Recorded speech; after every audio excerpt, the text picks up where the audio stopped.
मोशी कचरा डेपो ऊर्जा प्रकल्पात दुर्घटना, वेस्ट एनर्जी प्रकल्पाची इमारत कोसळली। गेल्या 4 दिवसांपासून सुरू असलेल्या पावसामुळे कचरा डेपोतील कचऱ्याचा ढीग वेस्ट एनर्जी प्रकल्पाच्या इमारतीवर कोसळल्याने बिल्डिंगचा स्लॅब कोसळल्याची माहिती समोर आली। सदर घटनेमध्ये जवळपास 21 लोक अडकल्याची प्राथमिक माहिती हाती आली असून यातील आतापर्यंत 4 कर्मचाऱ्यांना सुखरूप बाहेर काढण्यात यश आले आहे। त्यातील 17 लोकांना बाहेर काढण्यात अजूनही गेल्या 5 तासांपासून शर्थीचे प्रयत्न सुरू आहेत। यात अडकलेल्यांची नावे आणि सुखरूप बाहेर आलेल्यांची नावे पुढील प्रमाणे।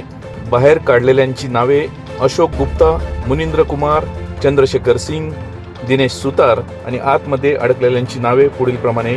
विजय सपकाळ, महेश कुमार, दादासाहेब आराडे, रणवीर सिंग, सोमनाथ शेक्के, महेश राजत, सनी माने, राहुल गायकवाड, सुनील कोरके, अक्षर सावंत, रामप्रताप चढाण, शुभम पाटील, सचिन दाबडगाव, भावेश वाणी, सुजाता शिंदे, रणजित पाटील, नामेश गायकवाड या 17 जणांना अद्याप बाहेर काढण्यात अपयश आले आहे।